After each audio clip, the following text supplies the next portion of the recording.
നമസ്കാരം. ഇസ്രായേലിലെ ബെൻഗുറിയോൺ എയർപോർട്ട് അത് ഏറെക്കുറെ പടമായിട്ടുണ്ട്. അതായത് അവിടെ ഇനിയൊന്നും അവശേഷിക്കുന്നില്ല. അവിടെ ഇന്ധന ഡിപ്പോകളൊക്കെ അടിച്ചു തകർത്തു. അതുപോലെ തന്നെ ആ പ്രദേശത്ത് വലിയ നാശനഷ്ടങ്ങൾ ഉണ്ടായി. സിവിലിയൻ കേന്ദ്രങ്ങളും ഇറാൻ ലക്ഷ്യം വെച്ചു. നദാൻസിലെ ആണവ കേന്ദ്രങ്ങൾക്ക് നേരെ ഇസ്രായേൽ ഒന്ന് അടിച്ചതാണ്. മണിക്കൂറുകൾക്കകമാണ് ഇങ്ങനെ ഒരു പണി കിട്ടിയത്. ഇസ്രായേലിനകത്തെ ഏറ്റവും വലിയ അന്താരാഷ്ട്ര വിമാനത്താവളമാണ്. ഇപ്പോൾ അമേരിക്കയും ഇസ്രായേലും ഒക്കെ സംയുക്തമായി നടത്തുന്ന ഈ ഒരു സൈനിക നീക്കത്തിന് ഉപയോഗിക്കുന്നത് ഈ ഒരു എയർപോർട്ടാണ്. എന്തായാലും ഈ എയർപോർട്ട് ഏറെക്കുറെ പടമായി. അത് തൽക്കാലം ഉപയോഗിക്കാൻ കഴിയാത്തൊരവസ്ഥയിലേക്ക് ഇറാൻ എത്തിച്ചിട്ടുണ്ട്. ഇന്ധന ഡിപ്പോകളൊക്കെ അടിച്ചു തകർത്തതിന്റെ ഭാഗമായി വലിയ രീതിയിലുള്ള നഷ്ടങ്ങളും തീ പടർന്നു പിടിക്കുന്ന സാഹചര്യവും ഒക്കെ ഉണ്ടായി എന്ന വാർത്തകളാണ് പുറത്തു വരുന്നത്. ഇത്തരത്തിലൊരു അടി സ്വപ്നങ്ങളിൽ മാത്രം എന്നാണ് ഈ ഒരു അവസരത്തിൽ പറയാൻ കഴിയുന്നത്.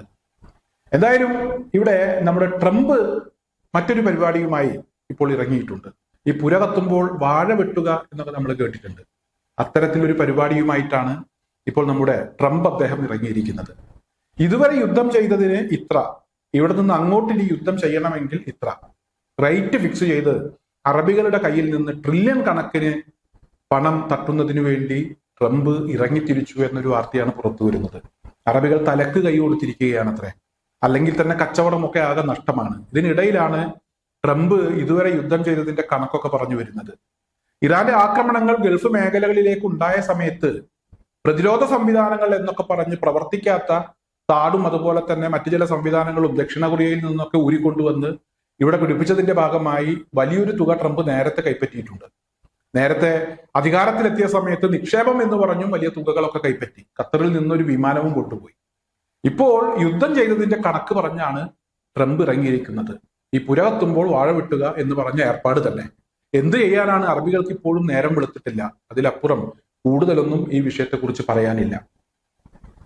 മറ്റൊരു പ്രധാനപ്പെട്ട വിഷയം ശ്രീലങ്കയുടെ ഒരു നിലപാടാണ്. ശ്രീലങ്കൻ പ്രസിഡന്റ് എടുത്തൊരു നിലപാടാണ്. ആ വിഷയം പറയാതെ പോകുന്നത് ശരിയല്ല എന്നാണ് ഞാൻ മനസ്സിലാക്കുന്നത്.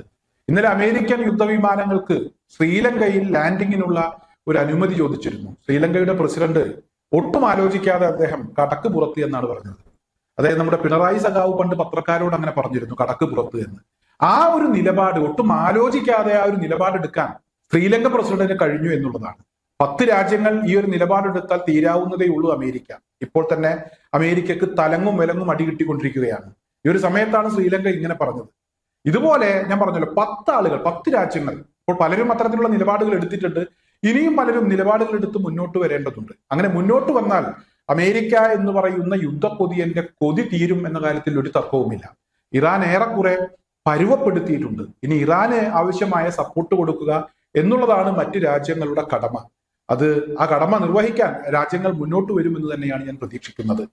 ഒരു കാര്യം കൂടെ ഈ ഒരു പ്രത്യേക സാഹചര്യത്തിൽ ഞാൻ നിങ്ങളുടെ ശ്രദ്ധയിലേക്ക് കൊണ്ടുവരികയാണ്. പ്രത്യേകിച്ച് ശ്രീലങ്ക ഒരു നിലപാടൊക്കെ എടുത്ത ഒരു സാഹചര്യത്തിൽ നമ്മുടെ RSSന്റെ അഖിലേന്ത്യാ അധ്യക്ഷൻ മോഹൻ ഭഗവത് അദ്ദേഹം പറഞ്ഞത്, ഇന്ത്യ എന്ന് പറയുന്ന രാജ്യം വിചാരിച്ചാൽ ഇപ്പോൾ നിലനിൽക്കുന്ന ഈ യുദ്ധങ്ങൾ അവസാനിപ്പിക്കാൻ കഴിയും, അതിനുള്ള കരുത്ത് ഇന്ത്യക്കുണ്ട് എന്നാണ് അദ്ദേഹം ഇന്നലെ പറഞ്ഞത്. അദ്ദേഹം പറഞ്ഞതിൽ ഒരു തെറ്റുമില്ല. നമ്മുടെ രാജ്യത്തിന് അത്തരത്തിൽ കരുത്തുണ്ട്. രാജ്യം വലിയ ശക്തി തന്നെയാണ്. ആ ശക്തി തെളിയിച്ചിട്ടുമുണ്ട്. പക്ഷേ ഭരണാധികാരികൾ അവർക്ക് നിലപാടുള്ളവരായിരിക്കണം. അതിന്റെ ഒരു കുറവ് ഇവിടെയുണ്ട്. ആ കുറവ് പരിഹരിക്കാൻ മോഹൻ ഭഗവതിന് എന്തെങ്കിലും ചെയ്യാൻ കഴിയുമെങ്കിൽ ചെയ്യണം എന്നാണ് എനിക്ക് അഭ്യർത്ഥിക്കാനുള്ളത്. നേരത്തെ ഇവിടെ ഇന്ദിരാഗാന്ധിയെ പോലുള്ള മറ്റ് ഭരണാധികാരികളൊക്കെ ഒരുപാട് ഈ രാജ്യം ഭരിച്ചിട്ടുള്ള ആളുകളാണ്. അത്തരത്തിലുള്ള ഭരണാധികാരികളാണ് ഉണ്ടാകേണ്ടത്. അല്ലാതെ ഇപ്പോഴത്തെ ഭരണാധികാരികളെ പോലെ നിലപാടില്ലാത്ത ആളുകൾ രാജ്യം ഭരിച്ചാൽ അതൊന്നും നടപടിയാകാൻ പോകുന്നില്ല. മിനിമം ശ്രീലങ്ക പ്രസിഡന്റ് എടുത്ത ഒരു ധൈര്യം, അതുപോലെ മറ്റ് കൂടക്കിടന്നിരുന്ന നാറ്റോ അംഗരാജ്യങ്ങൾ ട്രംപുമായി കൂട്ടുകൂടാനില്ല എന്ന് പറഞ്ഞ ആ ഒരു നിലപാടെടുക്കുക. ഇത് മനഃപൂർവ്വം ട്രംപ് ഒരുപാട് തവണ നമ്മുടെ രാജ്യത്തെയും രാജ്യത്തിന്റെ പ്രധാനമന്ത്രിയെയും ഒക്കെ മോശപ്പെടുത്തിയിട്ടുള്ളതാണ്, മോശക്കാരനാക്കിയിട്ടുള്ളതാണ്. ആ സമയങ്ങളിൽ പോലും പ്രതികരിക്കാൻ തയ്യാറാകാത്ത ഭരണാധികാരികളാണ്, ഭരണകൂടമാണ് നമ്മുടെ രാജ്യത്തെ ഭരിക്കുന്നത്. അത്തരത്തിലുള്ള ഒരു ഭരണകൂടത്തെ കൊണ്ട് അല്ലെങ്കിൽ ഭരണാധികാരികളെ കൊണ്ട് മോഹൻ ഭഗവത് പറഞ്ഞ ഈ പരിപാടി നടക്കാൻ പോകുന്നില്ല എന്നുള്ളതാണ് എൻ്റെ അഭിപ്രായം.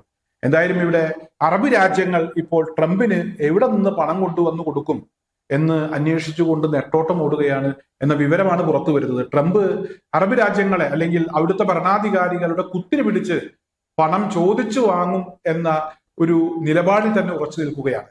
ചുരുക്കി പറഞ്ഞാൽ അമേരിക്കയും ഇസ്രായേലും ഇതുവരെ യുദ്ധം ചെയ്തതിന്റെ ഭാഗമായി അവർക്കുണ്ടായിട്ടുള്ള ചെലവുകൾ, ഗൾഫ് മേഖലകളിൽ മാത്രം അമേരിക്കൻ ബേസുകളെ ആക്രമിച്ചതിന്റെ ഭാഗമായി $800 മില്യൺ ഇവിടെ അമേരിക്കക്ക് നഷ്ടപ്പെട്ടിട്ടുണ്ട്. അതുപോലെ മൊത്തത്തിലുള്ള യുദ്ധം നോക്കുമ്പോൾ വലിയ ഒരു തുക അമേരിക്കക്ക് ചെലവായിട്ടുണ്ട്. ഈ തുക മുഴുവൻ ഇവിടെ ഈ ഗൾഫ് രാജ്യങ്ങൾ കൊടുക്കണമെന്നാണ് അമേരിക്ക പറയുന്നത്. എന്തായാലും അറബികളുടെ പക്കൽ ഉണ്ടല്ലോ, അവർ കൊടുക്കട്ടെ, കൊടുത്താണല്ലോ ശീലം. ട്രംപാണെങ്കിൽ ഇതിൽ കണ്ണുവെച്ചുകൊണ്ട് തന്നെയാണ് എല്ലാ പരിപാടികളും ഇതുവരെ ചെയ്തു കൂട്ടിയത്. ട്രംപിന്റെ മിടുക്ക് കാണിക്കട്ടെ, അറബികൾ അവർക്ക് കഴിയുന്ന പോലെ കൈകാര്യം ചെയ്യട്ടെ, അവരോട് പറഞ്ഞിട്ട് കാര്യമില്ല. എന്തായാലും ഇറാനോടൊപ്പം നിൽക്കുന്ന അവരുടെ പ്രോക്സി ഗ്രൂപ്പുകളും അമേരിക്കയെയും ഇസ്രായേലിനെയും തലങ്ങും വിലങ്ങും അടിക്കുന്ന ഒരു കാഴ്ച തന്നെയാണ് ഇപ്പോഴും കാണാൻ കഴിയുന്നത്.